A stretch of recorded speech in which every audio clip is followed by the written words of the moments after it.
Welcome back to official Akhtar Rahman sir YouTube channel. एक नए video में आपका फिर से बहुत बहुत वेलकम है दोस्तों। सीटेट फरवरी 2026 को लेकर आज के इस वीडियो में हम फिर से जो है हिंदी भाषा पेडागोजी को लेकर कुछ इंपॉर्टेंट और सिलेक्टेड क्वेश्चन जो है दोस्तों देखने वाले हैं। खास करके हिंदी भाषा पेडागोजी पेपर 1 और पेपर 2 को लेकर जिस प्रकार से प्रश्न जो है परीक्षाओं में लगातार पूछे जा रहे हैं दोस्तों, टोटली एनालिसिस कर क्वेश्चन हम आपके सामने यहाँ पर लेकर आ रहे हैं। और इस प्रकार के प्रश्न मैं आपको बता रहा हूँ, सेम टू सेम क्वेश्चन क्या है दोस्तों, आपको 8 फरवरी 2026 को हिंदी की परीक्षा में देखने के लिए मिलेंगे, हिंदी भाषा पेडागोजी में देखने के लिए मिलेंगे दोस्तों। तो चलिए वीडियो में आगे बढ़ते हैं। आगे बढ़ने से पहले अगर आप हमारे चैनल पे नए हो तो चैनल को सब्सक्राइब कीजिए, साथ ही साथ बेल नोटिफिकेशन को ऑन कीजिए ताकि आपको आने वाले वीडियोस के नोटिफिकेशन जो है वो आसानी से मिल पाए। और अगर आप हमसे जुड़ना चाहते हो तो डिस्क्रिप्शन में जाकर आपको हमारे टेलीग्राम और व्हाट्सअप चैनल को ज्वाइन कर लेना है, जहां से आपको तमाम अपडेट वक्त वक्त पर देखने के लिए मिलेंगी। साथ ही साथ अगर आप हमारे चैनल की मेंबरशिप हासिल करना चाहते हो तो सिंपली ज्वाइन बटन को ज्वाइन कर क्या है आप हमारे चैनल की मेंबरशिप हासिल कर सकते हैं दोस्तों, जिससे क्या है आप हमारे टीएटी और सीटेट से रिलेटेड सभी वीडियो जो है वो बिल्कुल फ्री में देख पाओगे। तो अभी आप हमारे चैनल की मेंबरशिप हासिल कर लेंगे। बढ़ते हैं पहले प्रश्न की तरफ, वीडियो को प्लीज लाइक कर लेंगे। देखिए जिस प्रकार का प्रश्न यहां पर पूछा गया है कि मुहावरे और लोकोक्तियों के प्रयोग के संदर्भ में कौन सा कथन उचित है, इस प्रकार का प्रश्न आपको पूछा गया है। विकल्प आपको दिए गए हैं। यह भाषा का अनिवार्य हिस्सा है, यह भाषा प्रयोग को प्रभावी बनाता है, यह भाषा को नियंत्रित करते हैं, या फिर भाषा का अलंकार इनका कार्य है। तो देखिए दोस्तों यहां पर 4 विकल्प आपको दिए गए हैं। सिंपल सी बात है कि मुहावरे और लोकोक्तियों के प्रयोग के संदर्भ में कौन सा कथन यहां पर उचित होगा, तो बिल्कुल ऑप्शन बी अगर आप बता रहे हैं कि यह भाषा प्रयोग की प्रभावी, यह भाषा प्रयोग को प्रभावी बनाता है, तो बिल्कुल आपका जो बी वाला विकल्प यहां पर होगा दोस्तों वो सही होगा। ऑप्शन बी आपका क्या है, बिल्कुल यहां पर सटीक आंसर होने वाला है। चलिए अगला जो प्रश्न है वो इस प्रकार पूछा गया है, आप देख सकते हैं जिस प्रकार क्वेश्चन नंबर 2 यहां पर पूछा गया है कि प्राथमिक स्तर पर कौन सी गतिविधि बच्चों की मौखिक अभिव्यक्ति के विकास में सबसे कम प्रभावी होंगी। आप देखिए दोस्तों मौखिक अभिव्यक्ति के विकास में सबसे कम प्रभावी होंगी, इस प्रकार का प्रश्न आपको पूछा गया है। विकल्प आपको दिए गए तो देखिए घटना वर्णन करना, कहानी को दोहराना, कहानी को अपनी भाषा में कहना, या फिर चित्र दिखाकर कहानी कहलवाना। तो देखिए यहां पर प्रश्न क्या है दोस्तों कि सबसे कम प्रभावी क्या होगा। तो देखिए मैं आपको बताऊंगा कि कहानी को दोहराना यहां पर क्या है दोस्तों सबसे कम होगा।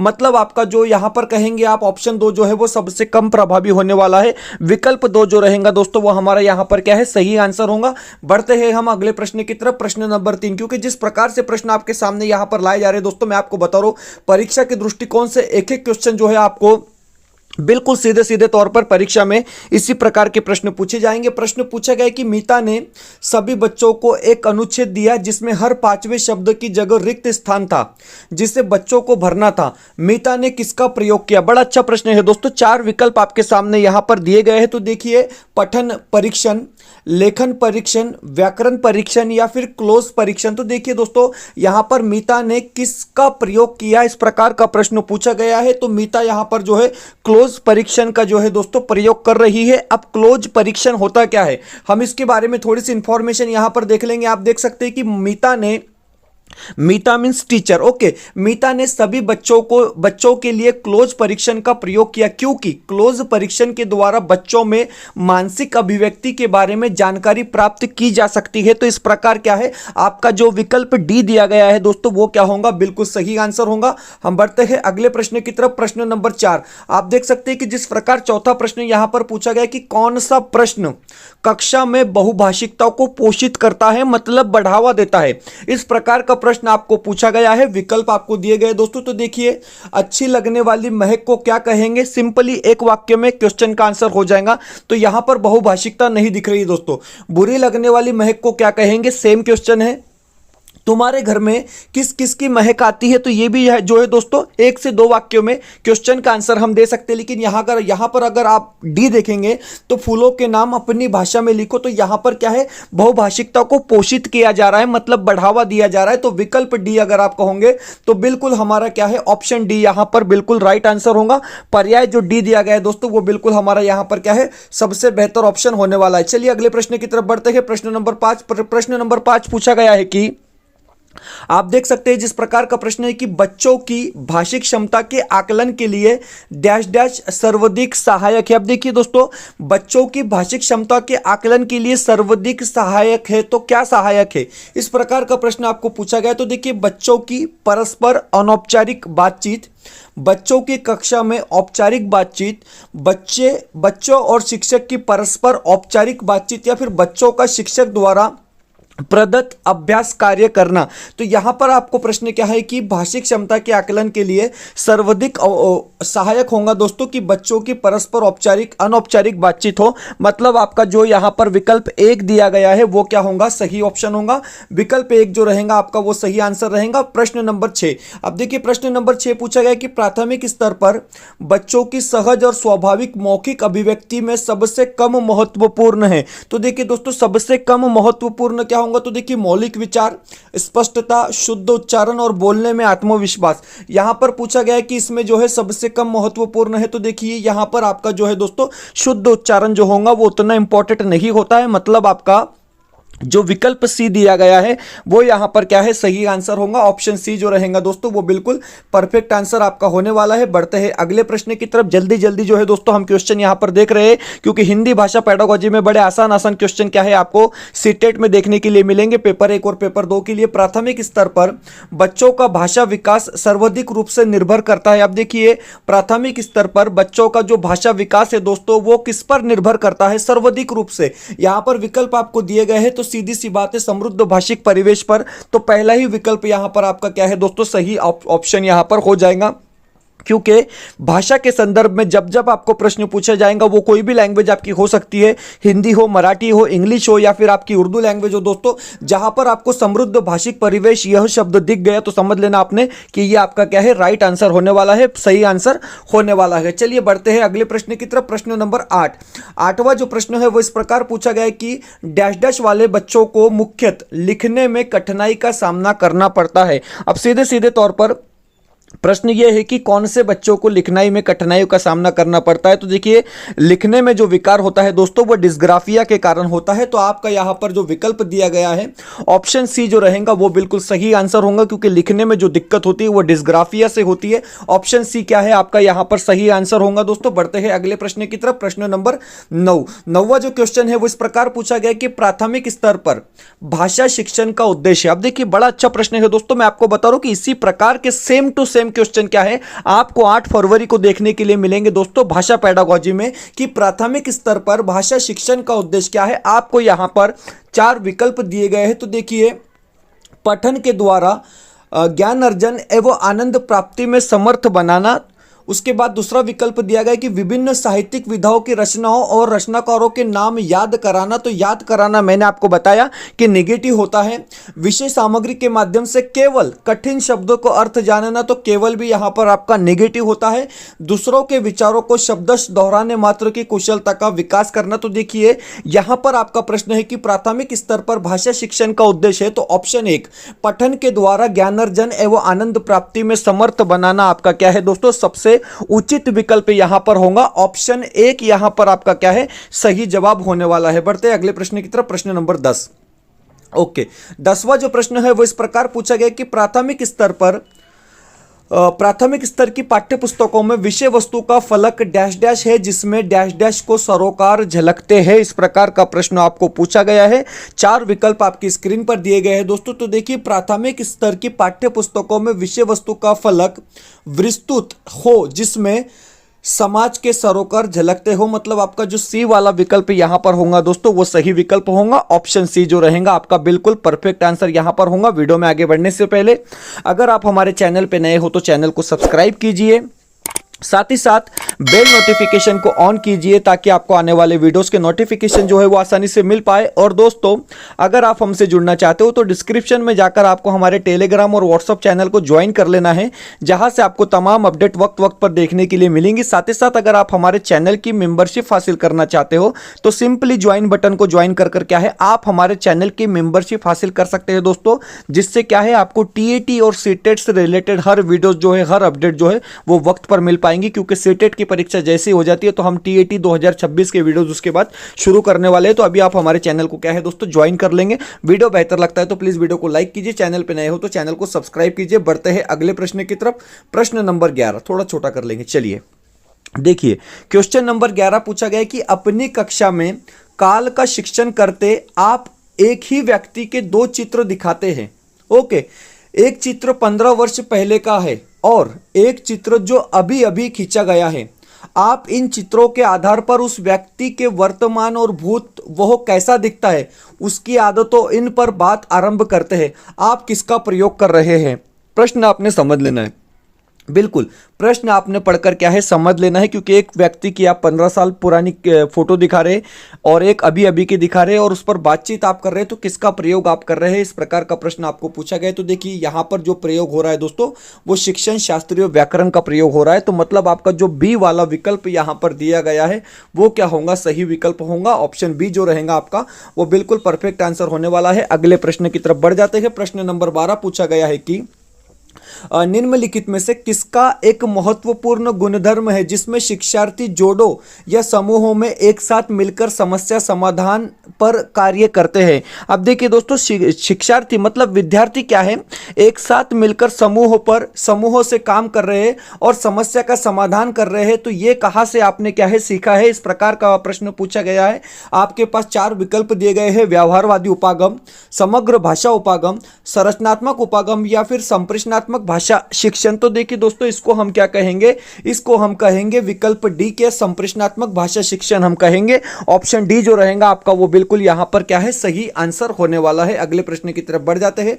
प्रश्न नंबर 13वां प्रश्न पूछा गया कि भाषिक दक्षता शिक्षार्थियों को किसके समर्थ बनाती है। अब देखिए, भाषिक दक्षता शिक्षार्थियों को किसके समर्थ बनाती है, विद्यार्थियों को किसके समर्थ बनाती है, इस प्रकार का प्रश्न आपको पूछा गया है। 4 विकल्प आपको दिए गए हैं। तो देखिए, भले ही व्याकरणिक रूप से ही सही न हो पर प्रवाह के साथ बोलने की दक्षता, यह जानने की दक्षता कि किससे कैसे और कहा भाषा का उचित रूप से प्रयोग करना, तो बिल्कुल ये सही हो जाएगा। अधिक से अधिक अंग्रेजी का प्रयोग करना इतना जरूरी नहीं है। व्याकरणिक रूप से सही और गलत को वाक्य में अंतर करना। तो देखिए दोस्तों, यहां पर आपका जो बी वाला विकल्प है वो सही दिया गया है और ऑप्शन डी भी आपको सही बताया गया है आंसर की में। लेकिन सबसे बेहतर विकल्प हमारे हिसाब से यहां पर होगा ऑप्शन बी कि यह जानने की दक्षता कि कैसे और कहाँ भाषा का उचित रूप से प्रयोग किया जाता है, यह आपका क्या है सही विकल्प होगा। चलिए बढ़ते हैं अगले प्रश्न की तरफ। प्रश्न नंबर 14वां जो प्रश्न पूछा गया है वो इस प्रकार है कि प्राथमिक स्तर पर भाषा शिक्षण के संदर्भ में कौन सा कथन सर्वाधिक उचित है। अब देखिए, भाषा शिक्षण के संदर्भ में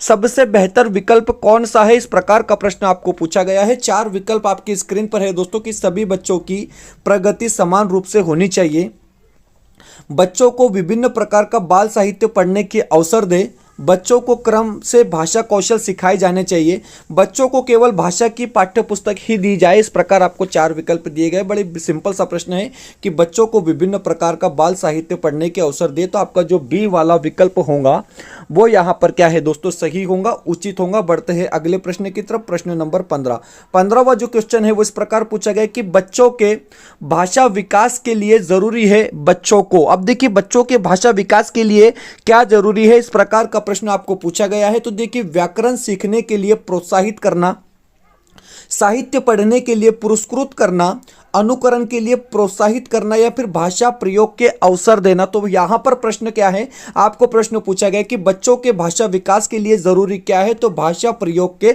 अवसर देना। मतलब आपका जो डी वाला विकल्प यहां पर होगा वो क्या होगा दोस्तों, बिल्कुल सही आंसर होगा। आपका जो पर्याय डी दिया गया है वो बिल्कुल सटीक ऑप्शन यहां पर क्या है हमारा होने वाला है। दोस्तों, प्रश्नों में आगे बढ़ने से पहले यहां पर हम आपको दिखाएंगे कि सीटेट फरवरी 2026 के लिए क्वेश्चन सेट हमारे पास अवेलेबल है।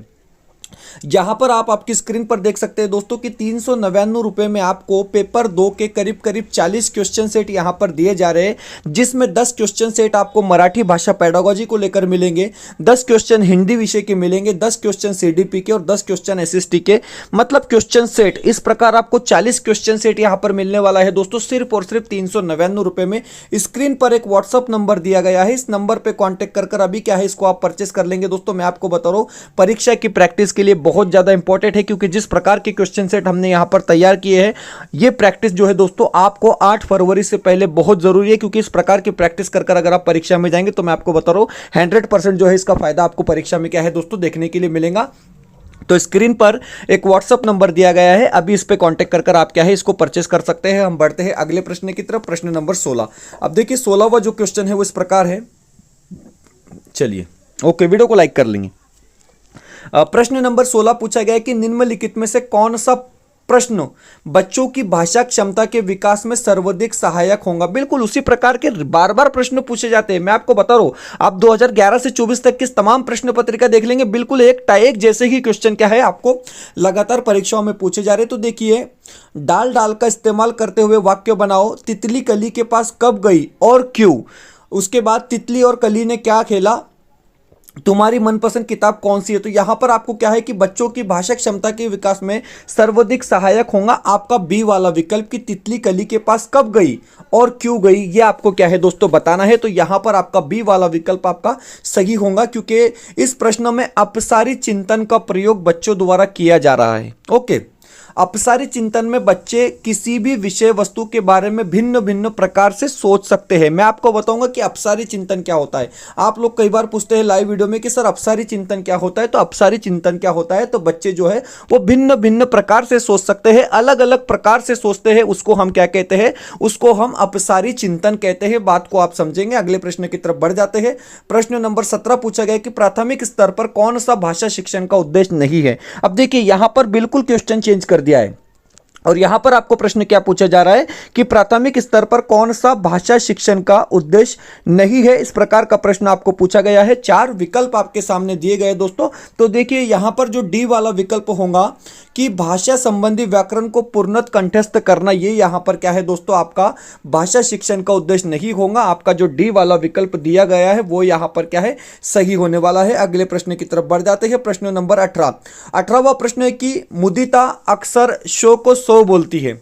मुदिता की भाषा शिक्षिका के रूप में आप इस स्थिति के बारे में क्या कहेंगे। तो देखिए मुदिता क्या करती है दोस्तों, अक्सर जो है शो को सो बोलती है। तो ये क्या होता है, ये क्षेत्रीय भाषा का प्रभाव है, क्योंकि जहां पर आप रहते हैं दोस्तों वहां की भाषा का प्रभाव आप में होता है। इस प्रकार की मिस्टेक आप जो है भाषा में करते हैं। तो ऑप्शन बी यहां पर सही होगा, क्योंकि आप देख रहे हैं जगह जगह पर भारत में जो है अलग अलग तरीके से बोली जाती है। भले ही मराठी बोलते हैं, भले ही हिंदी बोलते हैं, लेकिन अलग अलग तरीके से बोली जाती है। तो ये सारा का सारा क्या होता है दोस्तों, क्षेत्रीय भाषा का प्रभाव होता है। अगले प्रश्न की तरफ बढ़ जाएंगे। प्रश्न नंबर 19 पूछा गया कि बच्चों की लेखन क्षमता का आकलन करते समय आप सर्वाधिक महत्वपूर्ण किसे मानते हैं। अब देखिए यहां पर आप राइटिंग का आकलन कर रहे हैं, लेखन क्षमता का आकलन कर रहे हैं, तो सबसे ज्यादा महत्वपूर्ण आप किसे मानेंगे। तो देखिए सुंदर लेखन होना उतना जरूरी नहीं है। कुछ लोग जो है बिल्कुल अच्छा नहीं लिखते लेकिन जीनियस होते, ये बात आप याद रखेंगे।